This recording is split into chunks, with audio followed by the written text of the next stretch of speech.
Hey everybody, welcome back. It is the Fantasy Rugby Yanks. My name's Jared Dyke. I'm Ben Glauser. We are back. We have a shitload of stuff to run through. Our list looks a lot longer than it really is. Some of it's like 2-second stuff, and some of it will be much more in-depth stuff, as you and I both know. But yeah, we've got a lot of stuff to get through. And hey, thank you everybody for providing us content. Yes, hashtag content. It's good to be back. We were going to definitely be able to go through with it with the New Zealand Super Rugby competition, but shit, we got so much more now. We do. All right, let's. How's your beer? Let's crack. I'd have a beer. Let's crack on. Ben is still sipping away at his as Baxter New England Free Jacks IPAs. Yeah, I'm running low though. Yeah, I'm gonna need a refill soon. The liquor store by you carries them, right? They do generally. I'm not sure if I can. I'll have to check the Drizzly app and see if I can get some of it. Yeah. Yeah, Drizzly's a lifesaver. It's been awesome. So yeah, make sure you're checking us out on Google Play, Apple Podcasts, Spotify, all that stuff. Rate us. I know it's been a while since we've been on the reg here, but we will. That's going to change really soon here. It really is. At least for probably until August-ish or so. Good enough. This competition, yeah. Sign me up, man. It's better than nothing. Yeah, no kidding. So as long as we can see it. Yeah, that's another part that we need to dive into as well. Womp womp. So yeah, as always, thanks to our friend George, the Fantasy Rugby Geek. He's an awesome dude. If you're gonna be playing on apparently Draft is gonna be trying to put together some sort of 7-week competition for fantasy. So I haven't done a whole lot of diving into that, but I did see that. So plan on me diving into that for when Australia kicks off as well. Mm-hmm. And of course, thanks to our friends at the Rugby Magazine, they've treated us very well and they've been very kind to us. So when they start to kick off again in August, make sure that you guys are checking out stuff with them. Let's just Ben and I both have very similar views on this stance. If you've been under a rock for the last week, you'll notice that the Black Lives Matter movement has picked up steam, and rightly so.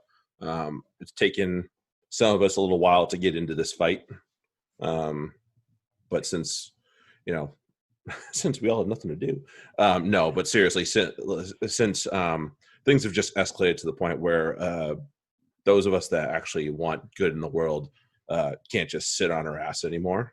Those of us that had the luxury of even doing that. So yeah, Ben and I both believe strongly in equality, and we both play rugby, and I don't know how you play a rugby and don't believe in that. Really, yeah, with the backgrounds that come from the sport, it like just all walks and shapes.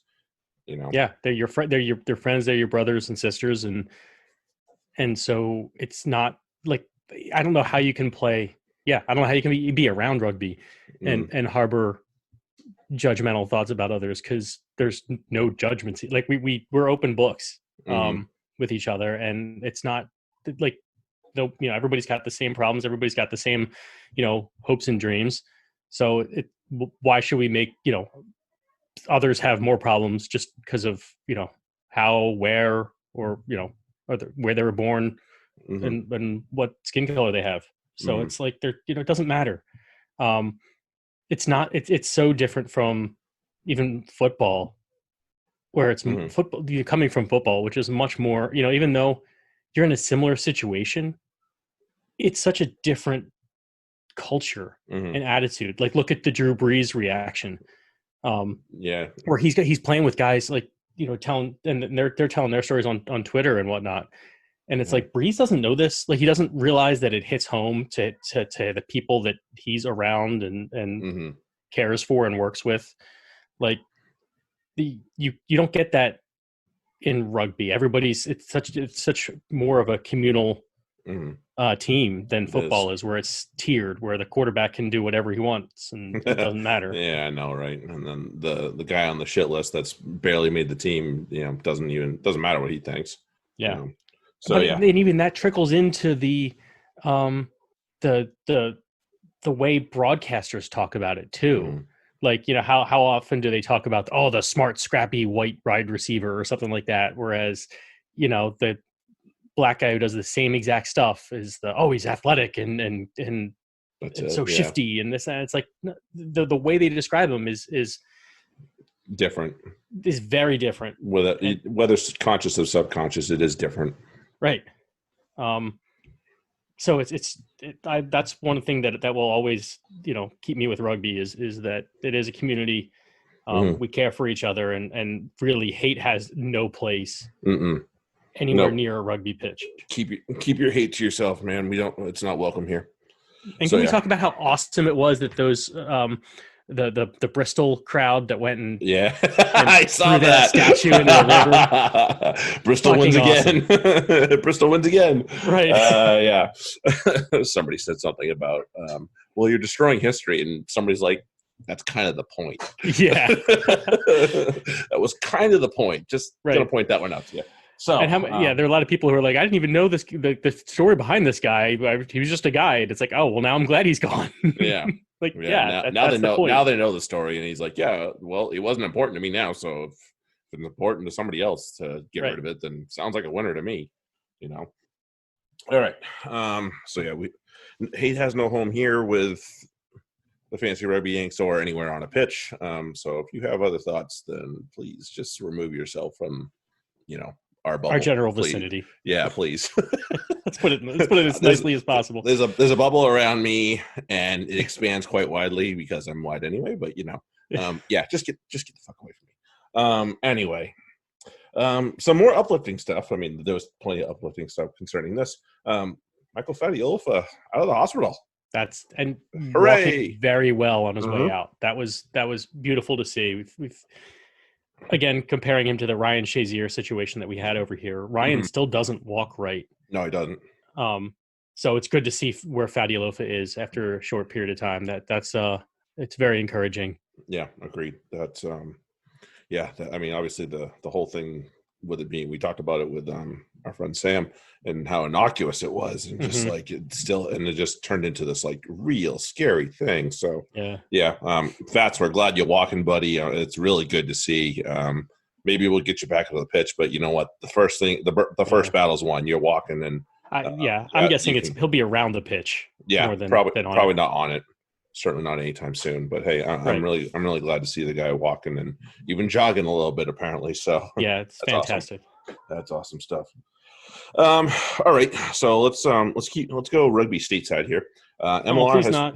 I know. Can we just skip it? Well, we'll talk about one team that's not nearly as painful.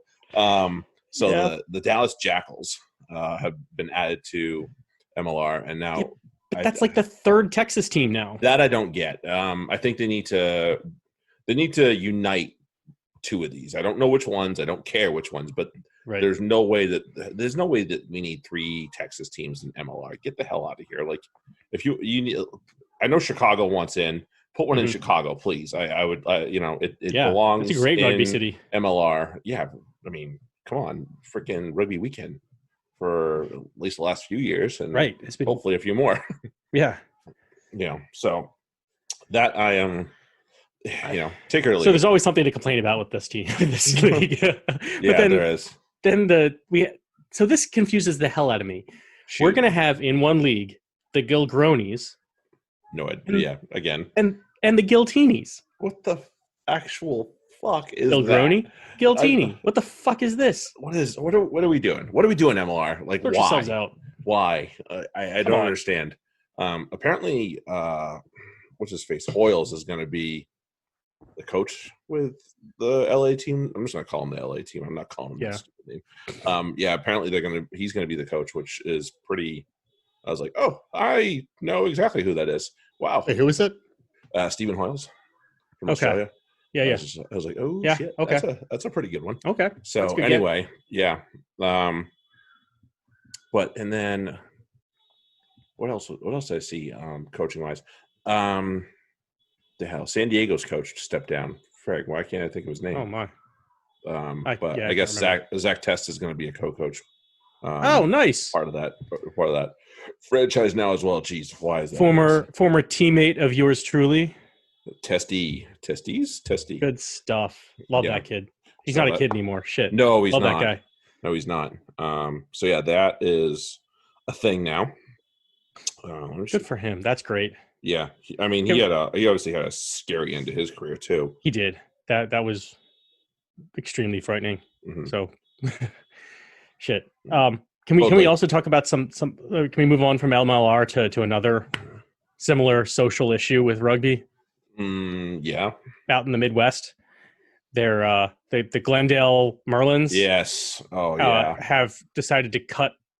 The city of Glendale has decided to cut the entire women's program from the team, the WPL that club D1 must team. be in deep doo-doo if they're leaving the MLR, and then because that was the Raptors, and then they're doing this. Like, what is going on behind the scenes there that we don't know about? Because none of those are positive signs right now. Yeah, and it's also kind of, again, in the environment in which we're in, how can you justify cutting the women's programs without touching the men's programs at all? Oh, 100%. No, I totally agree. It's completely unjustifiable. Yeah, absolutely. Well, I mean, hey, they're welcome to come east if they want to. Some of them just two of the Merlins just left Boston women to go out there. So jokes on them. Sucks for them. Whoopsie daisy. Yeah, some Glendale, sort yourselves out, boys. Yeah, because there's something going on there that you are not telling us, and I'm not sure I want to know. Because you like who's embezzling? Let's go. Yeah, let's do this. Yeah. Two deeper subjects that we can get into before we get into just Super Rugby here. The House of Rugby podcast with Sam Burgess that aired last week was a rather interesting one, and definitely cleared. And for me, it kind of told me kind of what I already knew. Yes. But more just confirmed it and makes me dislike a few people even more than I already do. So it doesn't. It makes perfect sense. If I'm looking at the facts of the matter from the outside, everything he said made sense to everything he alleged, kind of. It's look, there's teams that are universally hated, and there's usually a good reason for that. Generally, like, there's everybody has their teams that you're like, man, I really don't like them. But if they were looking to win a championship, like South Shore, our rivals at the moment. If they were playing for a national championship, I'd be rooting for them. I don't like certainly them. Root for them over a few other people I can think of. That's for sure. Right. So you'd have to be like a real asshole to be to the point where people are like, you know what, fuck you. I just don't want to ever see you win. Mm-hmm. And that's a culture. And the culture that Burgess was talking about is very much like the culture around England rugby, that there's a reason why everybody hates them. Mm-hmm. And, that got, and it got to a personal level too, because he felt like he was being portrayed by his coach. Now, if you look at the coaching history, and we're talking about Mike Ford, of course. If you want to leave George aside, we know the ups and downs of George Ford. Mm-hmm. Many downs, a few ups. Yeah.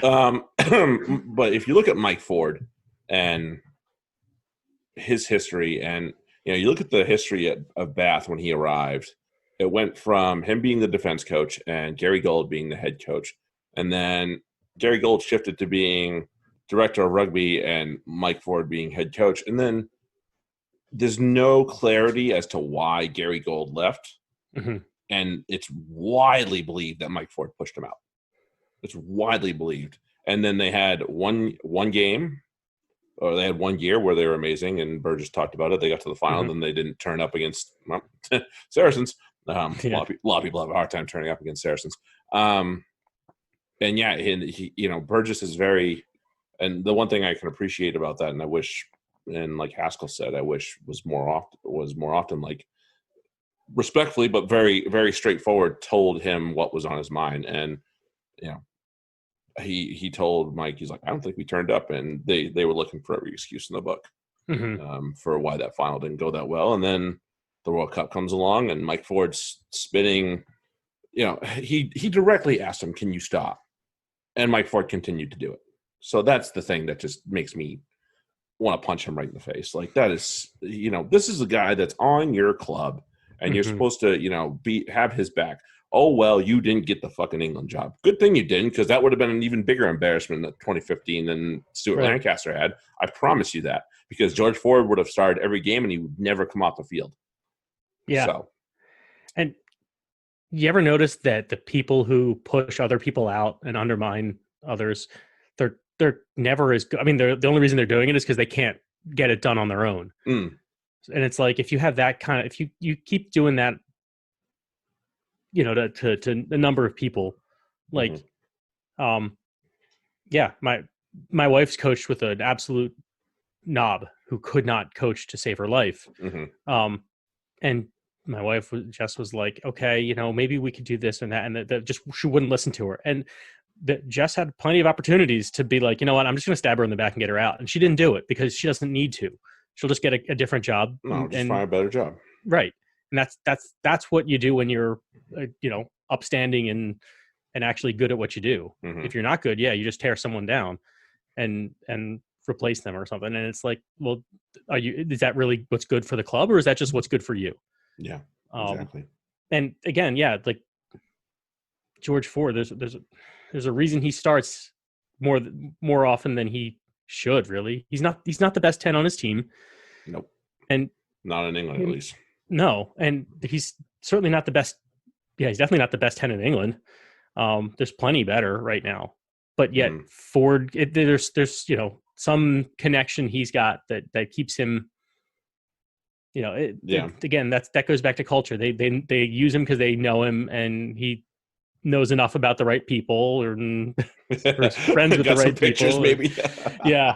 And that's how they do. Yeah, and I mean, Mike Ford's on the staff over at Leicester now. Like, Jordan Murphy, watch your back, man.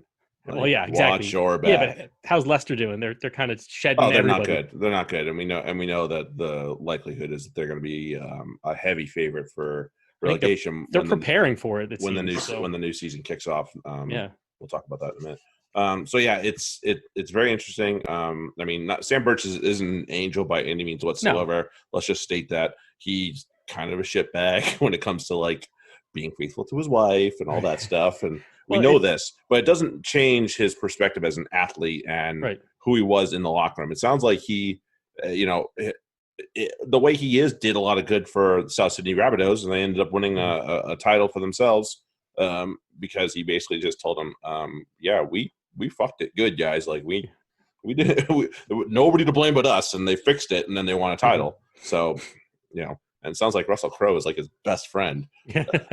Sign me up. Well, then a lot of this is making sense too on that end. I mean, yeah, he's kind of a dick too. But you know what? Yeah.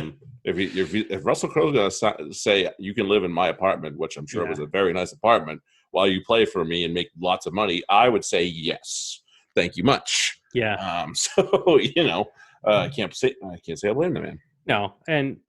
Again, it does take someone like that to air laundry like this. So it's like, you're not going to hear this from a saint. So from what we heard from Sam. Right. But at the same time, it as you said, it does clear up a lot of things. It's like, things that you thought, things that you were pretty sure were true. Yeah. Yeah, they're true.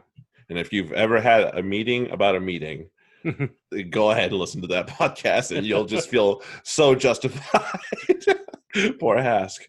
But yeah, it's, and he didn't, go onto that podcast because he's friends with Haskell and he wanted to shoot the shit. And a story came out, and this was the story. The host Alex, who is a nice guy, by the way, he was smart and asked some of the right questions, but really he didn't lead him on beyond a few good questions, and Burgess just took it from there. They seem to be doing a fantastic job during this COVID.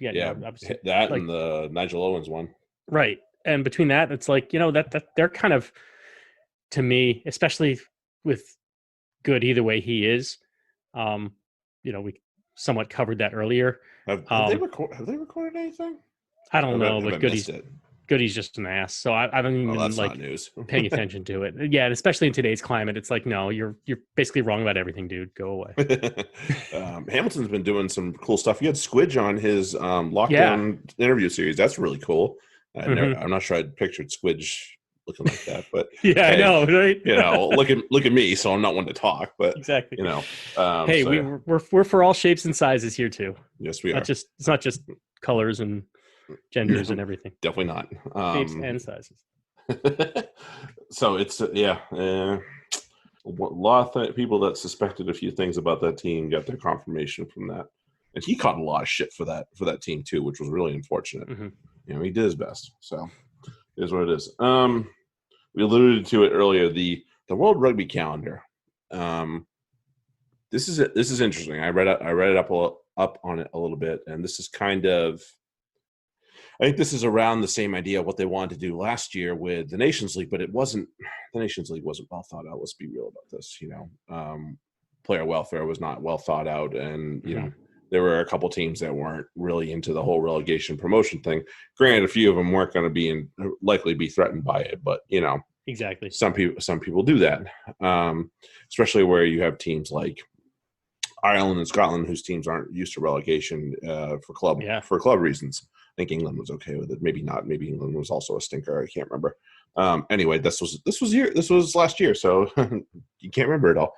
Anyway, there's a belief that on the 15th was today. So next week they'll be looking to talk about a way to align the rugby calendar. So the Rugby Championship and Six Nations kick off in similar time frames. And there'll be room for the Lions, and we'll potentially have a January kickoff for Premiership Rugby. Okay. And then that would end it into late August with that break of those competitions in the middle. So that sounds fine. Yeah, I mean that's like talk about neutral feelings. I have neutral feelings on this. It doesn't bother. It's different, so it's weird, but I'm not saying it's bad either. So maybe that's something that's okay. So, but I also like the idea of crowning. The possibility exists to crown a world club championship. Possibly, yeah, we can. Because you could make it out of the northern hemisphere, out of the southern hemisphere, and you alternate two match, whatever. Yeah, you alternate who hosts it, and that'd be fun. Just like the Super Bowl, you move it around. Yeah, that could be a good fun one right there. So, I mean, shit. How much would you love to see like Saracens or Leinster versus like Crusaders? Oh, I think that'd be a great match. I mean, because we have especially where both Leinster and Saracens have guys from the Southern Hemisphere on their squad, so it's it's pretty crazy. It's a pretty crazy thought, and I like it. Yeah. But even if they don't, at least it's all kind of standard, and it helps with those internationals matches, and everybody's kind of on the same footing there. It equalizes things. Yeah, I'm not sure. This is kind of a self-centered thought, but I'm not sure what MLR lands on that. Whether we keep the same schedule, or if the calendar shifts in some way. That's unclear. So, what the MLR started in March? I think so, yeah. And it's a smaller... No, it was February. Okay. Yeah, that's right. Because they got it. That's right. Because we shut it down in March, and they got 4 matches in. Yeah, something like that, 4 or 5. We were about to go to our home opener. Right. Which is really unfortunate, but So it's I don't have a problem with it. I actually don't. It's going to be weird. I enjoy my fall rugby, but obviously there'll be other things to watch. It's not a big deal. Yeah, that's the other thing is it helps. It really does separate football season out too, in a way. But again, there's international matches to be played at that There point. is, yes, there is, and Like you have the I think they were talking about autumn being that window, yeah, and I'm okay with that. right. Sign me up, man. You know, And we're and already with that our clubs at that point anyway. and So then they could standardize some of those club regulations. So kind of like how New Zealand does it, the players will have to like the international level players will be kind of club limited in a way. mhm. Um, like Yep, they would have mandatory rest periods or something, yeah, just to maintain them because they'd be playing from. They could be playing literally all year if they really want. If you know, a match, maybe like a match or two a month mhm. when they, in those international windows, but still you're playing all year. Yeah. So that would be very interesting, to say the least. Yeah.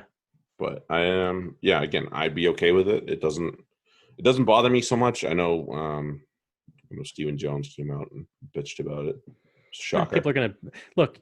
I remember people bitching about the He high bitches a tackle bitch, rule. I bitch, bitch. remember Yeah. people bitching about the scrum, the new scrum cadence. Like it's funny, so because we're Everybody again always bitches about the scrum cadence.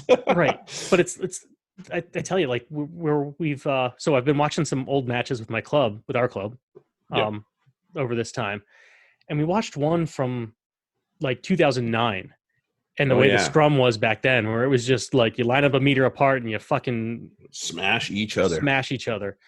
I And remember they're that. Yeah. like, they were talking about it, and they're like, because I mean, they may have seen that or very early in their careers, but they're especially the young ones aren't Mhm. old enough to really remember watching rugby like that, or for the most part. And but they're like the scrums take forever, and they're not good. They're not settled. They're just kind Mhm. of dicking around, and the ball's in, and it's just a mess. That And is. and it's like, yeah. So people bitched about the new cadence, and we're like, oh, they're taking away the fucking hit, and it's like, yeah, Yep. because it's not about the hit; it's about the scrum. Like the hit, Yeah. Yeah. It you can became way too much about the impact at, at engage. right, and like so, yeah. We talk. People talk about these things and they whine, and then then the quality gets better, and then they're okay with it. Like this is something. This isn't Yeah. being done to line anyone's pockets. This isn't. This wouldn't be done to They're trying to save rugby. right. That's the thing. That's They're all it trying to is. save rugby. They're trying to, yeah, and they can get away with it because it's not like it gets terribly hot in No, England in the summer. It's not like it gets I mean, like it's going to be a lot more humid than they used to, but that's yeah, going to come down to some fitness and making sure you got plenty of water. And you know, if you need to do the water break thing, do the water break thing. Who gives a right, shit, yeah, really? Um, Another thing that, while we're on this similar topic, a thing that Nigel Owens brought up, and I was very much against it, don't but fuck it I'll up. tell. Yes, definitely don't fuck it up. That's definitely one. Two, it was. Let's put it this way: if I have my choice of rules that get implemented, I hate that kicking rule. You and I have had an extensive conversation on that. But if I had to choose between that and maybe two less substitutes, I'd pick that. Yeah, I'd pick that. And yes, you still have a full front row on the bench. hmm You need somebody that can. You'd have the same substitutes on your bench, but you just would need to pick them a little bit more wisely. That's all. And I'm okay with that. That wouldn't bother me a bit because it might make a prop have to fucking last 80 minutes. Now we know there's a few that can, yeah. but That's the thing. Is it they're healthy? high end quality guys. Yeah. You know, Is so that terribly healthy though? Is that like good over the long haul to make eventually some scrub's going to have to play 2 80-minute matches in a row, and yep. maybe the next match and he blows his knee out or something like that because he's just physically exhausted from it. Like Right. And that comes down it to them looking after player welfare. yeah. Um, So, I mean, it just you may be stuck substituting your whole front row, and then you're stuck with one forward sub, or you're yeah. stuck with one back sub, and that's just how it be. Actually, But the way it's going with hookers now, you almost don't need a sub there. Like there's yeah, there's a lot that can go most forever. hookers can go 80. I mean, Hmm. you generally only take a hooker out because you're like, all right, my backup, I want to get him a run and get him like use him as fresh legs. Correct. So if anything, it would just take away the hooker sub. Likely, most hookers would be asked to go the distance. Yep, and yeah, I'm okay with it because again, and Nigel Owens made the point. It'll make guys be a little more fitter. maybe you can't be this big burly dude. As much as I love seeing those clashes, because I saw one. I was watching the first Northampton and Leinster game this year at Franklin's Gardens. And I think it was Moon and Toner. Just boom! I was like, "Ooh, that hurts." Yeah. But yeah, I love seeing it. But at the same time, I don't need to. I can I can look for other shit. It's fine. It doesn't bother me. So I'm okay with guys maybe just getting a little bit leaner. I mean, it's going in that direction anyway. Being a little more fit. Yeah, that's going in that direction anyway. I'm partial about the front row because there's so much more pressure that goes on the front row than any other position, and you really do for safety because it's so much aerobic work plus anaerobic work. There's so much lift, like your legs are just jello by the end of the end of the match.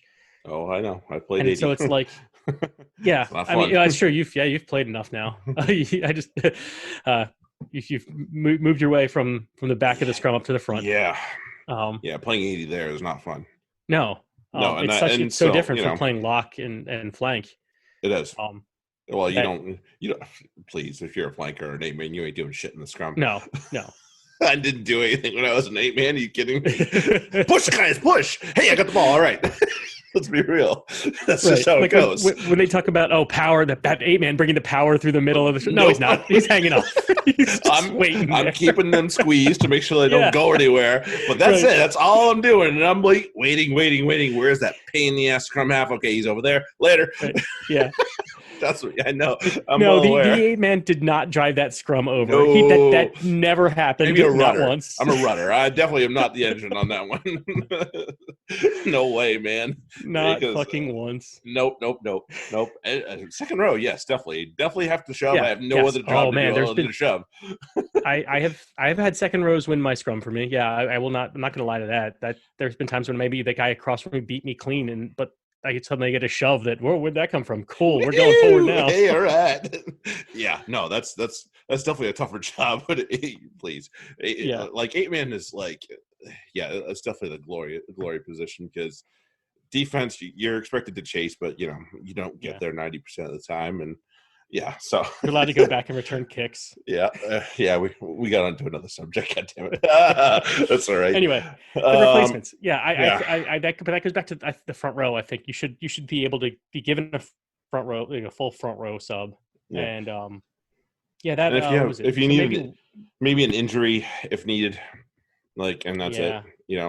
I think cutting 2 subs is not that bad idea with an emergency.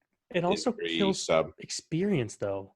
Like, what if you're going to give a guy 15 minutes at that level that he'll maybe find something about his game he needs to work on, or just get used to the speed of it. Right. Well, that's where academy and B games come in and stuff like that. So that will help. And I understand there's nothing like playing a premiership game. Right. There's nothing like playing a Pro 14, derby game, like the Irish derbies and the Scottish and Welsh derbies, stuff like that. Yeah. There's nothing like playing those types of things, and I get it. But at the same time, we have to also consider, do we need to make this? And because it's all about, and Owen's made the point, it is all about looking to cut down the injuries. Yeah, and that's what it really is, and looking at those impact injuries. Right. Those there's nothing we can do about those at the time. Right. We need to figure out how to dial them back in another way.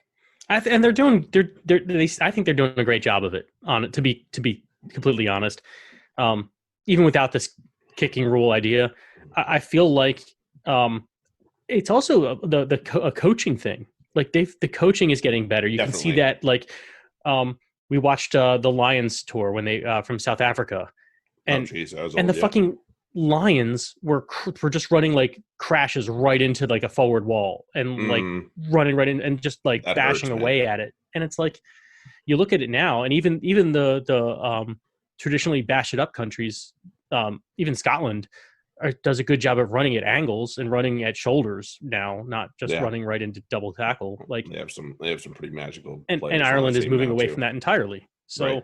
Like the coaching is getting better around that. That was always going to be a thing that needed to get better was the coaching. Like you got to get rid of some of these dinosaurs that are just like crush, da. Like you kidding me? Like, I honestly, if I see me personally, if I see a team that's crashing in tight somewhere, there better be a goddamn purpose to it other than just to do it. Because if I don't see a purpose to it otherwise, I'm like, okay, you're a fucking cowboy. Good to know. Right. So, yeah, I know. We can think of a few people. So yeah, World Rugby calendar potentially moved. Premiership start dates now been set to August to finish this current season, and then potentially restart the year in January. Maybe and there's some rumor that they might even be able to get Europe in between then and the start of the new year, which I think a lot of people would be okay with. I would like to see what we do going to Dublin. That'd be fun. So yeah, I'm okay with it. I'm all right with it. I don't hate the idea. We need to save rugby somehow, and this might be the answer. And if enough brains get put together and there's some logic put into it, then yeah, I'm all right with it. Yep. So to current rugby, New Zealand Super Rugby. This is going to be fun. So there's some faces we didn't think we'd see, and there's a new face that we were like, holy shit, where'd that come from? Dan Carter. Dan Carter signs with the Blues to eventually be in the same team as Beauden Barrett, so that's terrifying. I know Dan Carter's not the same as he's like 43 now. Yeah. I get it, but still, he's got the skills. He's still got the skills. Those don't go away. Those don't go away. So he's gonna be able to. I know. And Beauden can play 15. So what if yeah. So they move him back. The last time they played together, Carter played 10 and Beauden played 15.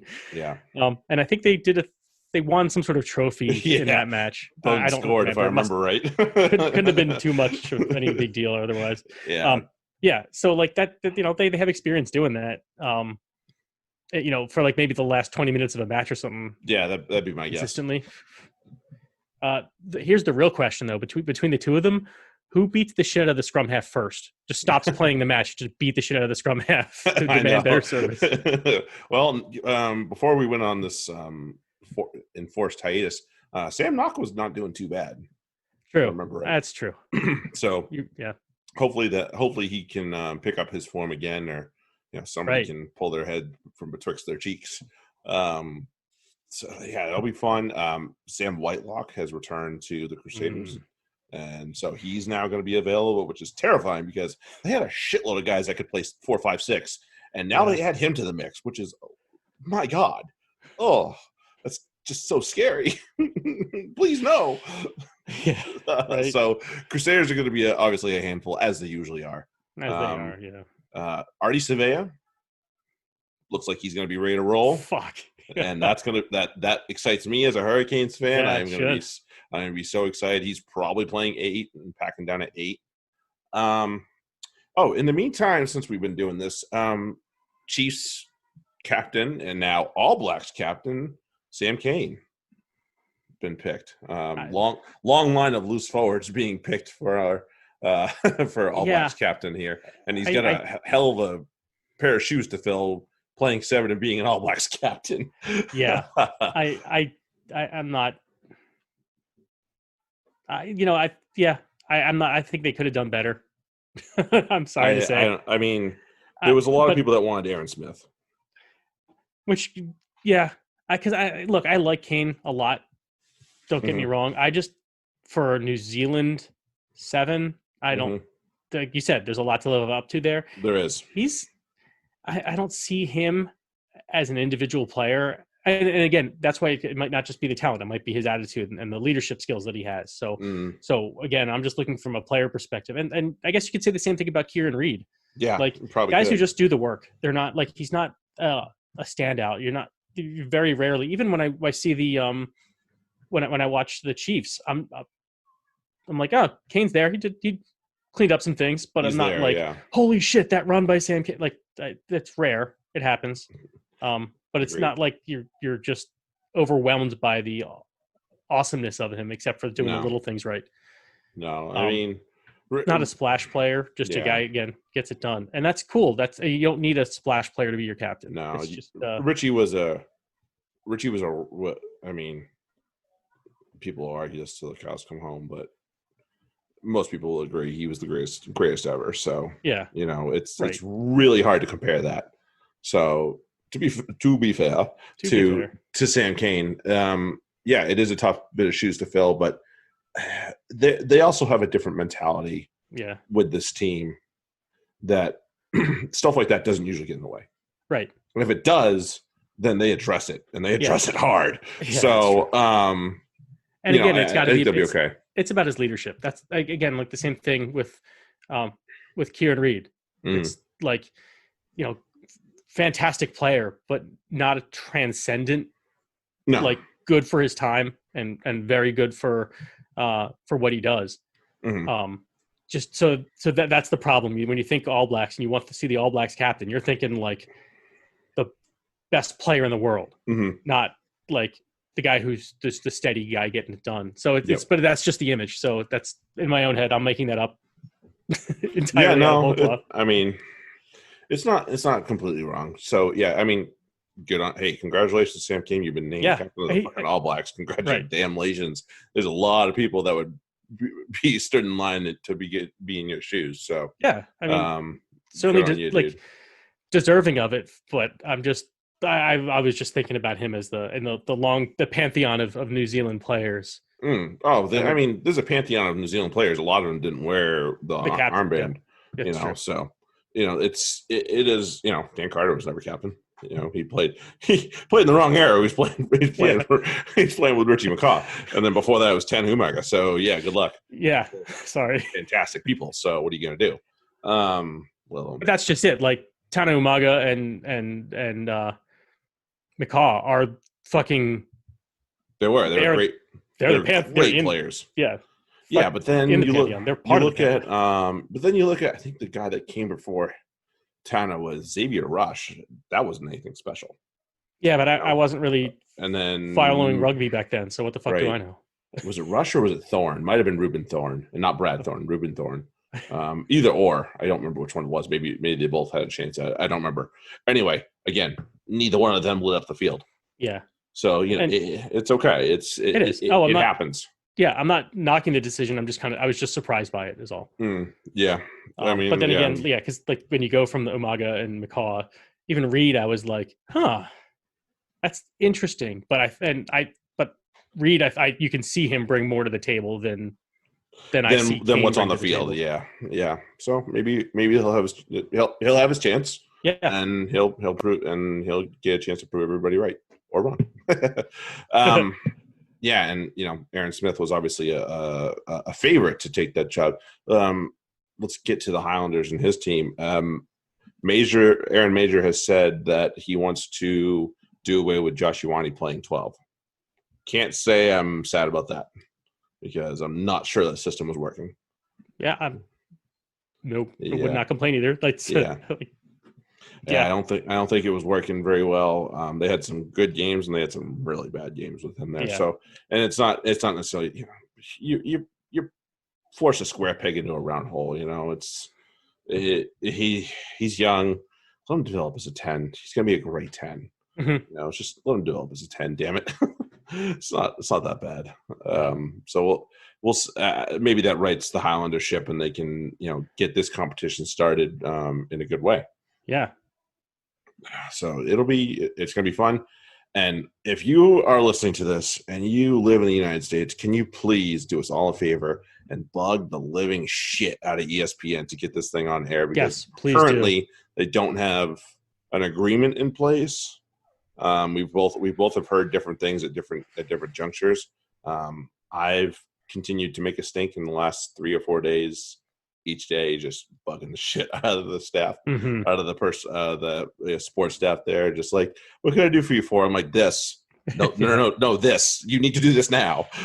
So, somebody else help me out here with that because we need to get this shit on air because if we can't, I don't understand what the hell what is wrong with the math here. Okay, they had a deal in place for Super Rugby, and it was due to run until at least July. Yeah. So where did the pieces fall apart between then and now? Yeah, I don't know shit about shit, but Well, I know. I also know that there was an issue. I just saw a tweet right before coming on here from or maybe it was a little earlier today, but it was somebody saying that I can't remember which nation in the UK was saying, "Oh, we have confirmed that we'll be able to watch it on this service." I think it was Ireland.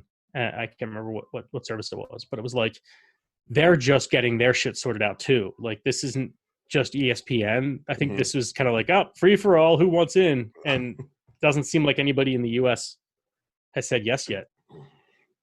Make me a goddamn fucking executive and I can make shit happen. Let's go. Right. Yeah, it's really frustrating. This should want to get on ESPN. Could you imagine them showing highlights and replays of Super Rugby? Like, I would. They got into Korean baseball. Yeah, I know. Let's be real. Like, they should carry this. We're gonna have a real sport with a crowd. New Zealand has lifted their ban. Excuse me. For COVID-19, so their country is up and running as normal, with the exception of a travel restriction. That's it. Yeah. So all their shops, all the restaurants, everything's open. They crushed this fucking thing. So good on you, New Zealanders. Are you taking applications for immigrants? Because I would be very interested in coming there. I'd like to study their ancient hobbit dwellings. Yeah, something like that, right? I want to know more about the Maori. Oh, well, them too. Yeah, no, I would just go over there and binge on rugby and Lord of the Rings. So yeah, no kidding. Is Peter Jackson available? So yeah. If you live in the U.S.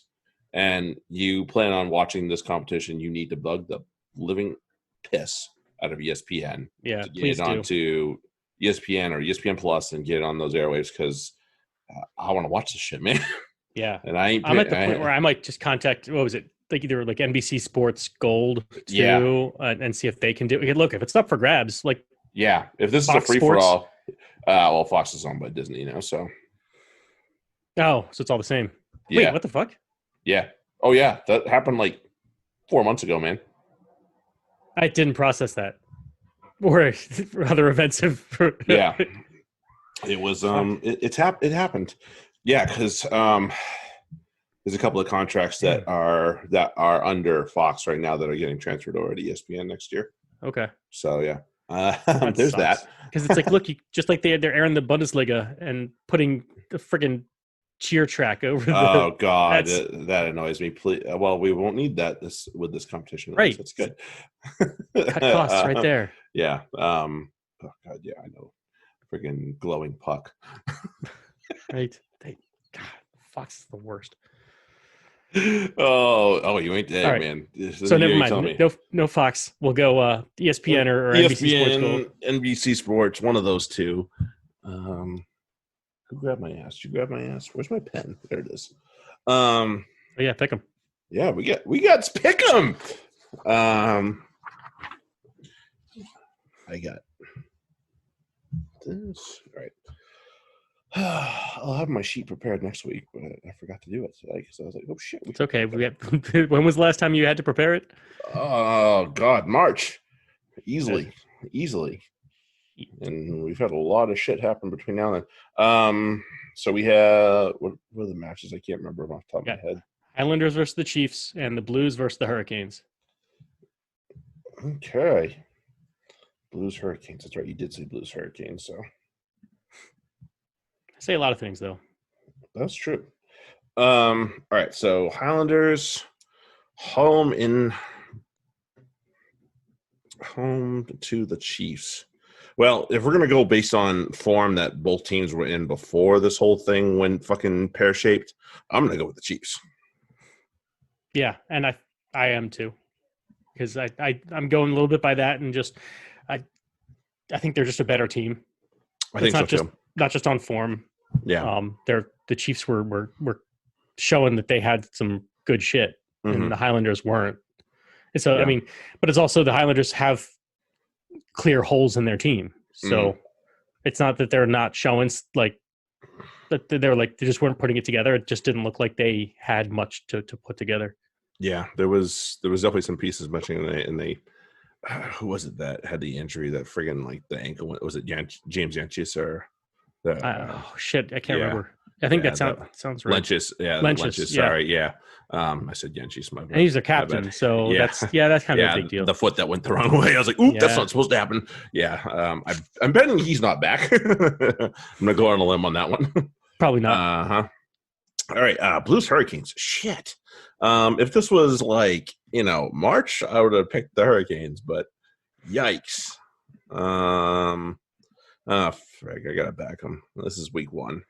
Yeah, I'm going with you actually on this one, just because again, I don't trust the Blues scrum half connection yet. Like, it could happen, but that could have just been lightning in a bottle earlier this year, and just maybe like 2 or 3 good games in a row. Potentially, yeah.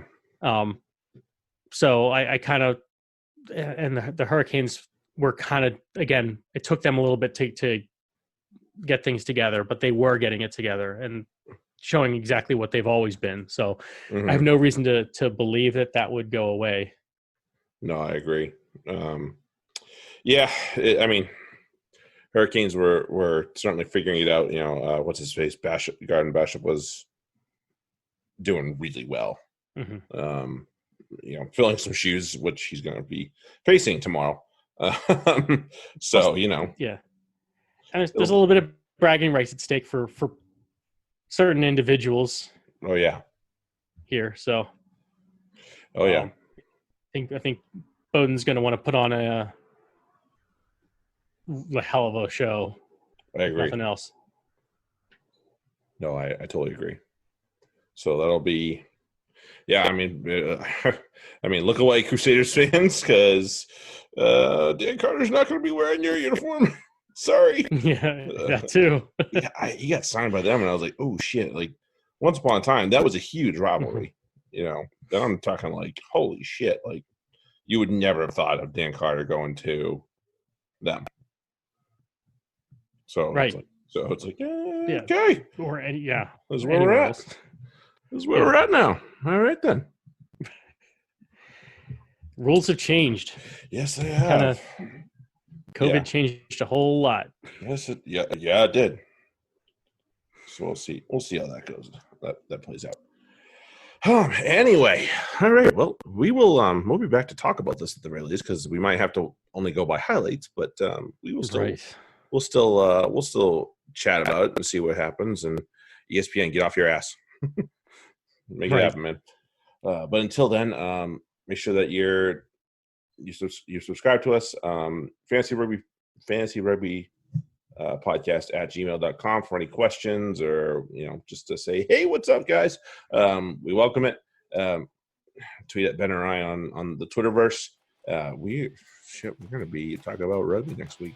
I can't wait. I'm so looking forward to having something else to talk about. Yeah, same. So it's gonna be a lot of fun. Check us where you find your favorite podcast. Until then, we'll talk to you guys next week. Have a good one, everybody. Thanks for coming along. Cheers.